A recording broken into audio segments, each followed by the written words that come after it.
बिस्मिल्लाहिर्रहमानिर्रहीम। Dear student, आज हम करेंगे क्रिस्टलाइजेशन का कंसेप्ट। What is crystallisation?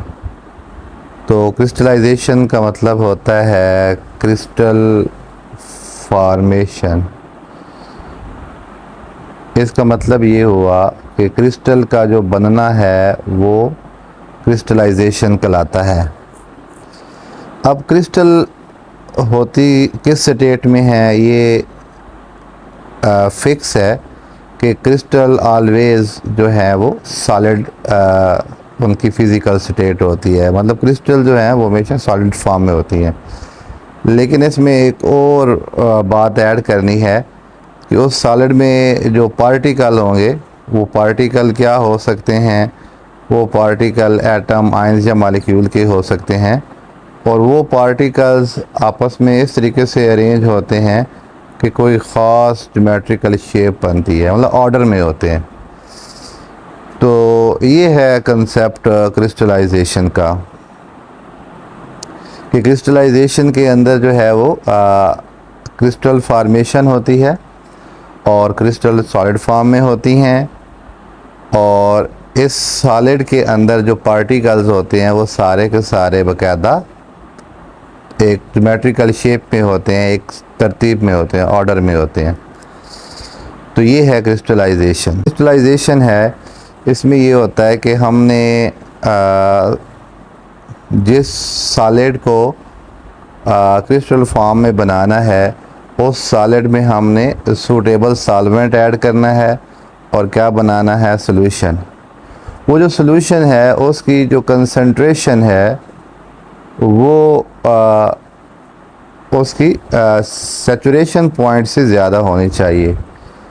अब ये कौन सी कंसंट्रेशन होती है जो ज़्यादा होगी सैचुरेशन पॉइंट से? इसका मतलब क्या? इसका मतलब ये है कि कोई सॉलिड किसी स्पेसिफिक सॉल्वेंट में किसी ख़ास टेम्परेचर पर जितना हल होता है, अगर उससे भी ज़्यादा हल हो रहा है तो इसका मतलब है कि उसकी कंसंट्रेशन सैचुरेशन पॉइंट से ज़्यादा है। फिर वो जो सॉल्यूशन बनेगा उससे हमने क्या करना है, उसको कूल करना है। जब कूल करेंगे सॉल्यूशन को, जब कूल करेंगे तो कूल करने पर जो क्रिस्टल्स हैं वो बनना स्टार्ट हो जाएंगे। मतलब उसमें जो सॉल्यूट सॉल्युबल था वो जमना शुरू हो जाएगा, सॉलिड फॉर्म में आ जाएगा। उस सॉलिड के अंदर जो है पार्टिकल ज्योमेट्रिकल फॉर्म में होंगे तो वो क्रिस्टल बन जाएंगे।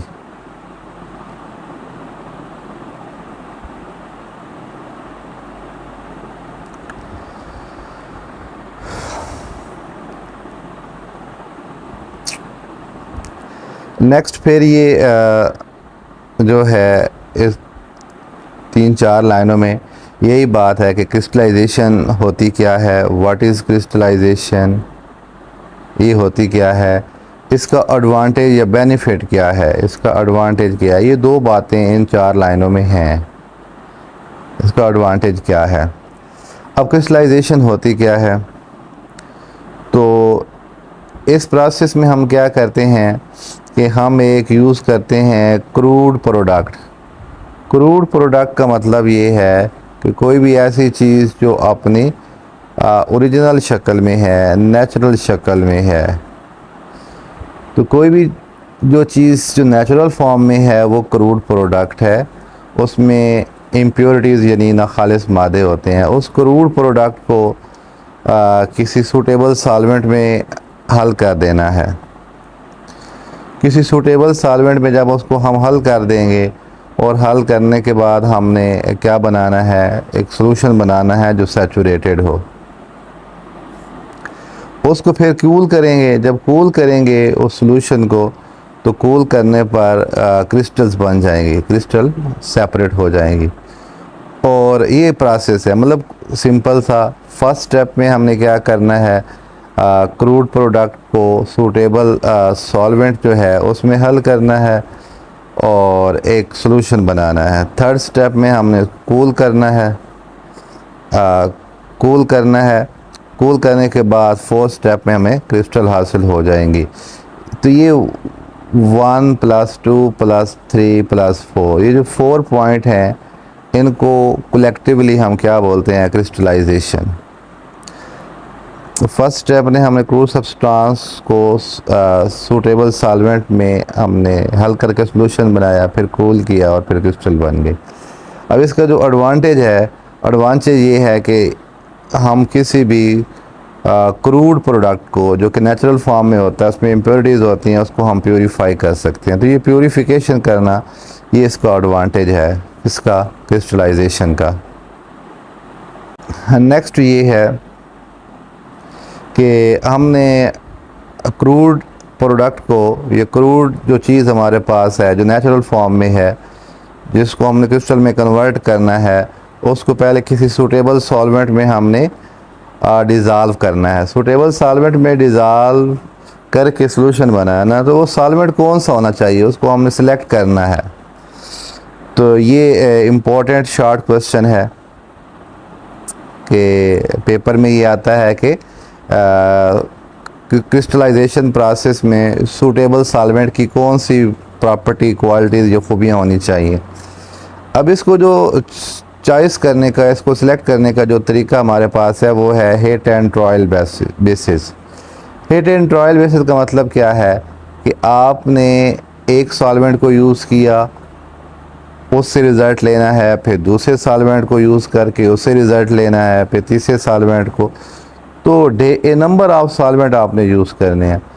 जो बारी बारी सॉल्वेंट यूज़ करेंगे तो जो सबसे अच्छा रिज़ल्ट देगा वो आपने सेलेक्ट करना है। तो इसको बोलते हैं हीट एंड ट्रायल बेसिस पे सेलेक्ट करना।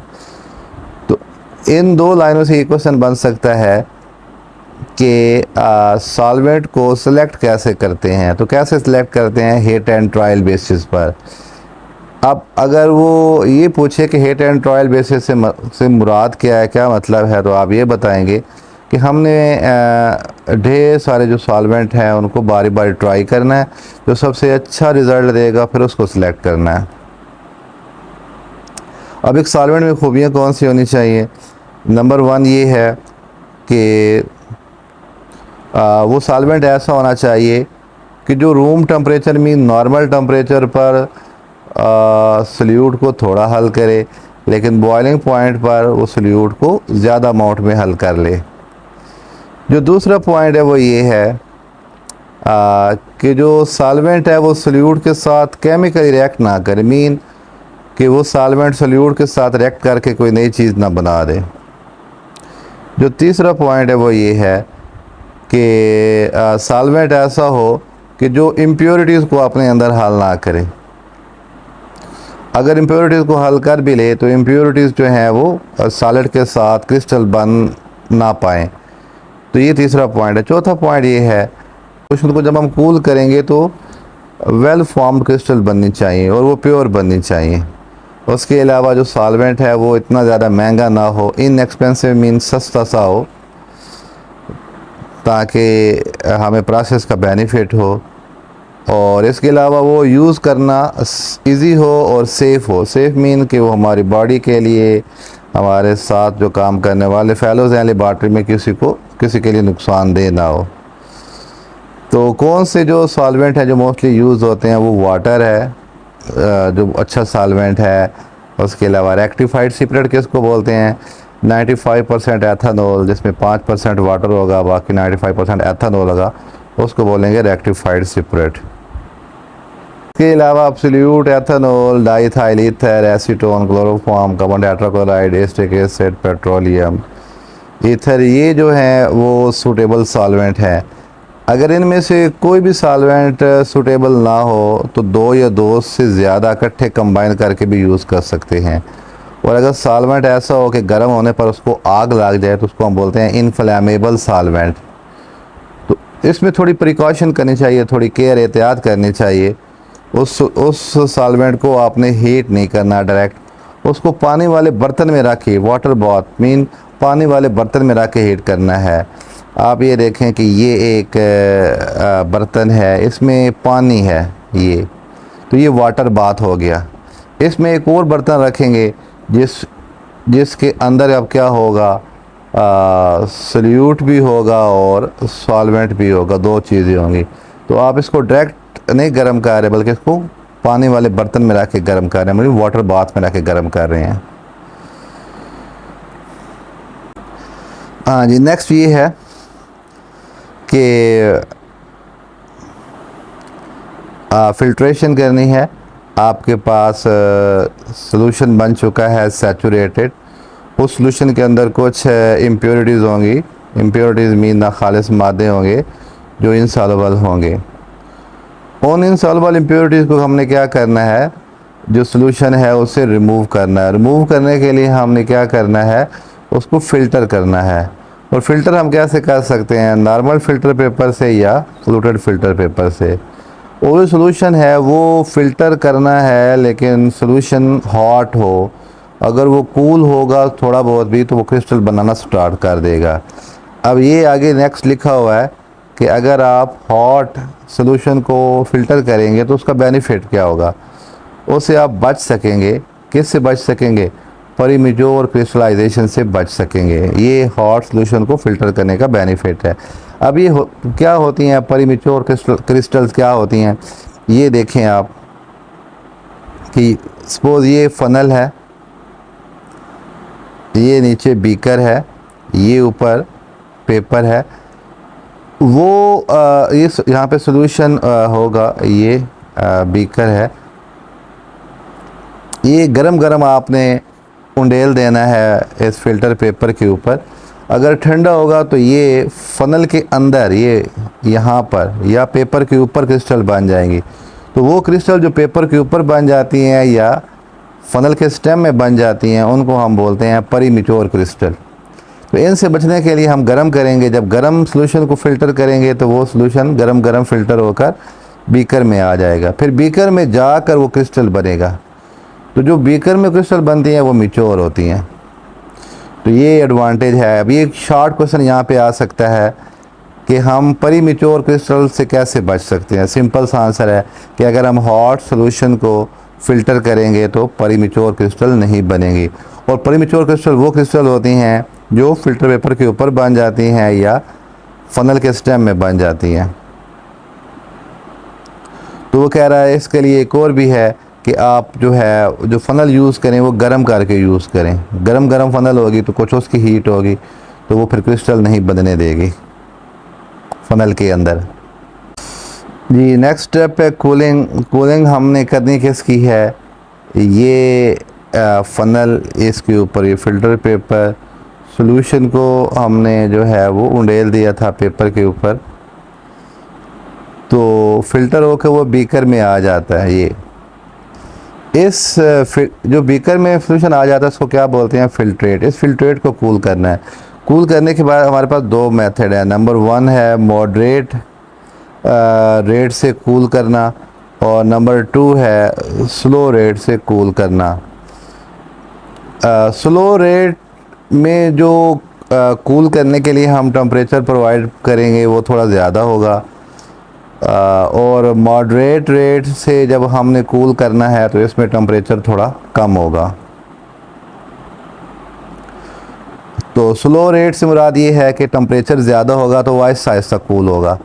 और मॉडरेट और स्लो में डिफरेंस ये है कि मॉडरेट रेट में जो टेम्परेचर है वो थोड़ा कम होगा, और स्लो जो कूलिंग प्रोसेस है इसमें टेम्परेचर थोड़ा नॉर्मल होगा या थोड़ा ज़्यादा होगा मॉडरेट की निस्बत। और मॉडरेट रेट से जब कूलिंग करते हैं फ़िल्ट्रेट की तो जो क्रिस्टल बनती हैं वो मीडियम साइज़ की होती हैं, और जब स्लो रेट से करते हैं कूलिंग तो फिर बिगर साइज़ के क्रिस्टल बनते हैं। अब इन दोनों में जो इन दोनों में जो बेनिफिट जिसका ज़्यादा है वो ये है कि मॉडरेट रेट से जब कूल करते हैं तो नॉर्मल साइज़ बनता है, वो अच्छा है। अगर स्लो रेट से कूल करेंगे तो क्रिस्टल का साइज़ बड़ा बनेगा। तो अब वो बड़ा साइज़ जब बनेगा तो उसमें हो सकता है कि जो हमारा एक्चुअल प्रोडक्ट है वो भी हो, प्लस सॉल्वेंट भी हो, प्लस इम्प्योरिटीज़ भी हो। तो ये हमारे पास जो है वो डिसएडवांटेज है बिग क्रिस्टल बनने के, कि उसमें सॉल्वेंट भी हो सकता है, उसमें इम्प्योरिटीज़ भी हो सकती हैं एक्चुअल सॉलिड के साथ साथ। तो ये कूलिंग प्रोसेस था जी। नेक्स्ट है collecting the crystal. Collecting the crystals का मतलब जो यहाँ पे वो ये है कि क्रिस्टल बनाना तो बहुत आसान है, लेकिन इसमें सक्सेस तब कंसिडर होगी जब आप क्रिस्टल की जो अमाउंट है या क्रिस्टल की जो परसेंटेज है वो ज़्यादा से ज़्यादा हासिल करें। कहाँ से? क्रूड सब्सटेंस से। तो ये जो दो लाइनें हैं इसमें इस का थीम है पूरा।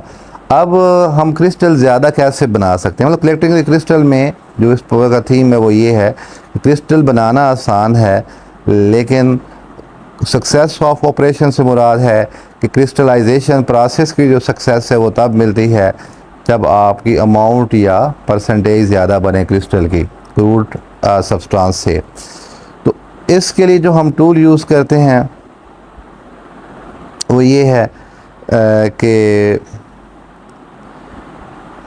जब हमारे पास क्रिस्टलाइजेशन कंप्लीट हो जाती है तो हमारे पास क्रिस्टल बन जाती हैं।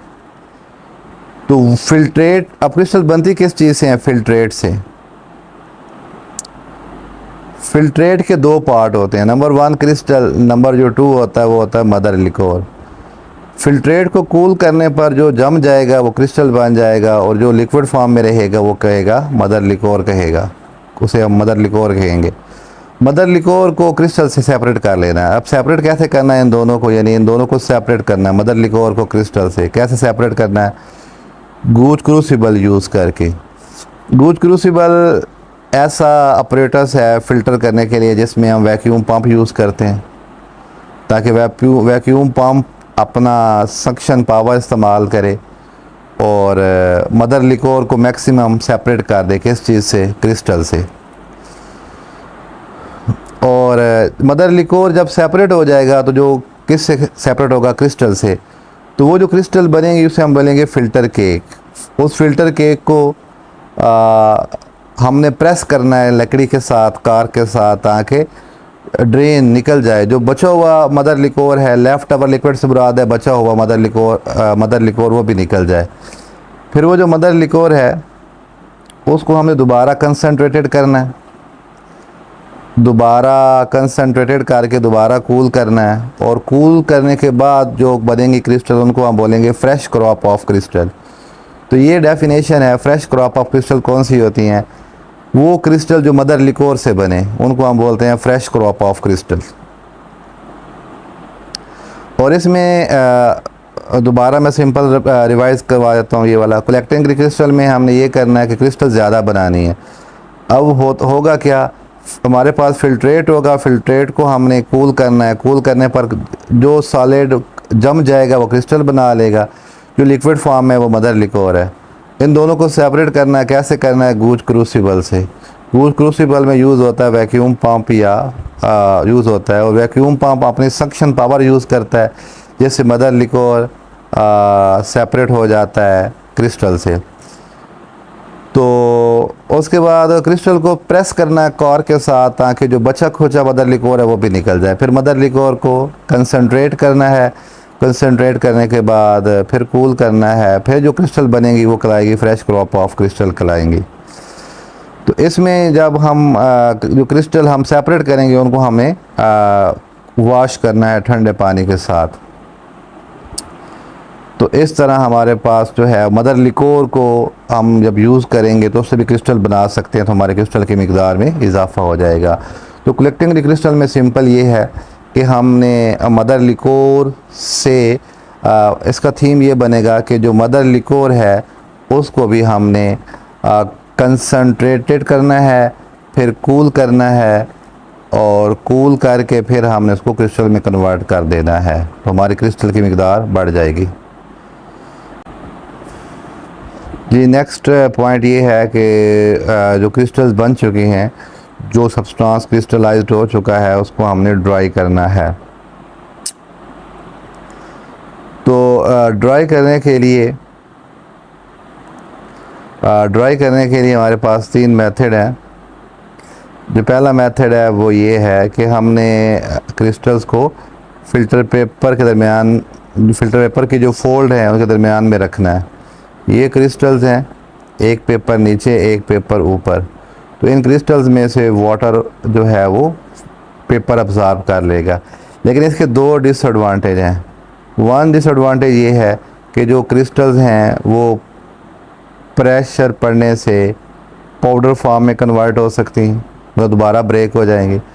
इसके अलावा जो कागज़ के फाइबर हैं वो क्रिस्टल को जो है वो कंटामिनेट कर सकते हैं, आलूदा कर सकते हैं, जबकि जो हमारा मकसद ही फोत कर देंगे। क्योंकि हमारा मकसद ये था क्रिस्टल्स प्योर हों, जबकि यहाँ पे इम्प्योर होने के चांसेस हैं।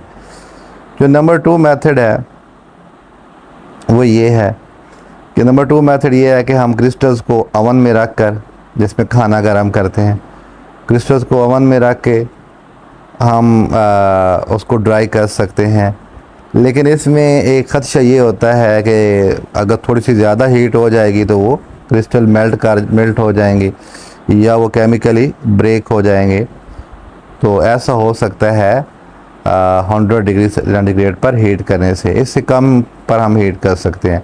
जो सबसे अच्छा मेथड है वो तीसरा मेथड है, जो सेफ़ और रिलायबल है। उसमें ये होता है कि हमने क्रिस्टल्स को ड्राई करने के लिए कहाँ पे रखना होता है, वैक्यूम डेसिकेटर में।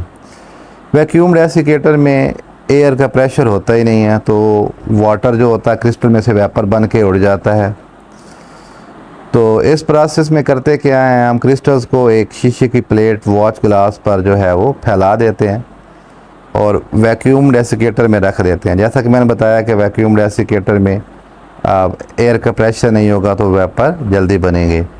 और इसके अलावा हम क्या भी यूज़ कर सकते हैं, वैक्यूम डेसिकेटर के अंदर ड्राइंग एजेंट्स यूज़ कर सकते हैं। ये वो एजेंट्स हैं जो मॉइस्चर को अब्जॉर्ब कर लेते हैं, उन्हें हम कहते हैं डेसिकेटर या ड्राइंग एजेंट। जैसे कि कैल्शियम क्लोराइड है, सिलिका जेल है, फास्फोरस पेंटॉक्साइड है। ये 3 मेथड हैं। तो ये भी बड़ा इंपॉर्टेंट पॉइंट है। इसमें जो शॉर्ट क्वेश्चन बन सकता है वो ये है कि सबसे अच्छा मेथड कौन से वाला है, तो वो तीसरे वाला है। जो नंबर 3 है वो सबसे अच्छा मेथड है क्रिस्टल्स को ड्राई करने के लिए। तो इसमें ये भी क्वेश्चन बन सकता है कि फ़िल्टर पेपर में अगर क्रिस्टल्स रख कर ड्राई करेंगे तो कौन से डिसएडवांटेज होंगे। तो वो 2 एडवांटेज हैं। एक कि वो पाउडर बन सकती हैं क्रिस्टल्स, नंबर 2 कि जो पेपर के फाइबर हैं वो उसको कंटामिनेट कर सकते हैं। तो ये था क्रिस्टलाइज सब्सटेंस को ड्राई करना। इसका जो लास्ट पॉइंट है वो ये है कि जो अनडिज़ायरेबल कलर्स हैं क्रिस्टल में से वो निकालना, तो उसको हम क्या बोलेंगे, D colourisation of undesirable colour. ये एक सिंपल सा प्रोसेस है और इसमें करते क्या हैं कि अगर क्रूड सब्सटेंस जिसको हमने प्योर करना है, जिसको हमने क्रिस्टल में कन्वर्ट करना है, तो अगर क्रूड सब्सटेंस में कोई कलर है, रेड, ग्रीन, ऑरेंज, इस तरह का, ये कुछ चिपकने वाले रेजोनेंस में चिपकने वाले मादे हैं, तो हमारा जो प्रोडक्ट है वो कलरफुल हो जाएगा। हमें वो नहीं चाहिए। हम क्या करते हैं, इस कलर वाली इम्प्योरिटीज़ को निकालने के लिए हम यूज़ करते हैं एनिमल चारकोल। एनिमल चारकोल जो होता है ना, इसमें ढेर सारे पोर्स होते हैं और ये जो एनिमल चारकोल है ये कलर जो मैटर होता है उसको अपने ऊपर चिपका लेता है, अपने ऊपर इकट्ठा कर लेता है। तो इस तरह जो हमारा क्रिस्टल्स होते हैं वो ट्रांसपेरेंट हो जाते हैं। तो एनिमल जो चारकोल है वो, उसके लिए हम वर्ड यूज़ करते हैं कि वो क्या है, वो एडजॉर्बेट है।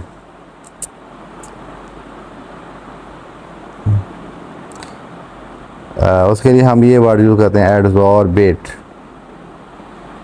एडजॉर्बेट वो सब्सटेंस है जिसके ऊपर ढेर सारे पोर्स होते हैं, सरफेस एरिया ढेर सारा है और वो कलरिंग एजेंट को अपने ऊपर इकट्ठा कर लेता है और जो सब्सटेंस हमारा है वो डी कलर हो जाता है और जो कलर्स होते हैं, जो क्रिस्टल्स होते हैं वो कलरलेस हो जाते हैं।